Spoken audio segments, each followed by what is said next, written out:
வணக்கம் நண்பர்களே, இது உங்கள் கிராமத்து காத்தாடி G24க்கு அனைவரையும் வரவேற்கிறேன். நண்பர்களே, நம்ம இன்றைக்கி பார்க்க போகிற விஷயம் என்னென்னா, இப்போ சமீப காலமாகவே மழை பெஞ்சு தண்ணி நிறைய ஆறுகளில் ஆறு குளம்னு சொல்லிட்டு நிறைய தண்ணி வந்துட்டு இருக்குது.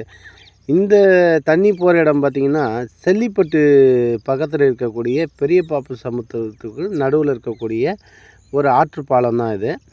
இந்த ஆற்றுப்பாலம் பம்பையிலேருந்து வரக்கூடிய தண்ணி, விழுப்புரம் பக்கத்தில் இருக்கக்கூடிய பம்பையிலேருந்து வரக்கூடிய தண்ணி. இந்த தண்ணி எங்கேருந்து வருதுன்னா, முதல்ல ஸ்டார்டிங் சாத்தனூர் அணையிலேருந்து டேம் திறந்தாங்கன்னா அந்த தண்ணி தான் இங்கே இந்த மாதிரி ஆர்ப்பரித்து ஓடும்.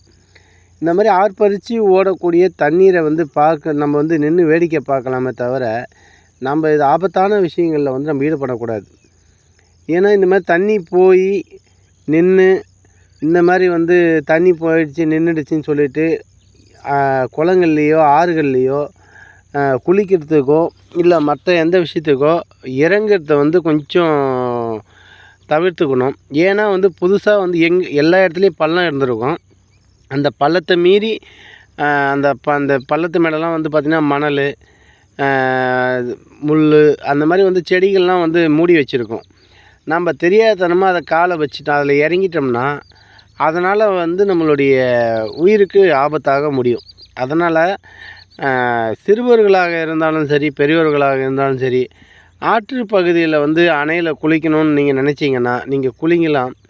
ஆனால் கவனமாக குளிக்கணும். எதனால் அப்படி சொல்கிறேன்னா, இந்த செல்லிப்பட்டில் 2 நபர்கள் 12 வயது 12ஆம் படிக்கக்கூடிய நண்பர்கள் சின்ன சின்ன பிள்ளைகள் அழகாக குளிச்சுட்டு இருக்கும்பொழுது இந்த மாதிரி தவறுதலாக அவங்க ஆற்றில் அடித்து செல்லப்பட்டு இன்றைக்கி தேடிட்டு இருக்காங்க. இந்த மாதிரி சூழ்நிலையை உங்களை பெற்றோர்கள் எவ்வளோ நல்லபடியாக வளர்த்துருப்பாங்க.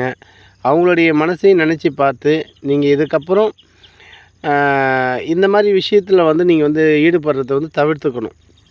நம்மளுடைய பாதுகாப்பு ரொம்ப முக்கியம். நம்மளோட பாதுகாப்பு மீறி நம்ம ஆற்றில் இறங்கக்கூடாது. அதனால் பெற்றோர்களுக்கும் பேரிழப்பு, உங்களுக்கும் பேரிழப்பு அது. அதனால் ஆற்றுப்பகுதியில் குளிக்கும் பொழுது மிக கவனமாகவும் எச்சரிக்கையாகவும் குளிக்கணும்னு கேட்டுக்கிறேன்.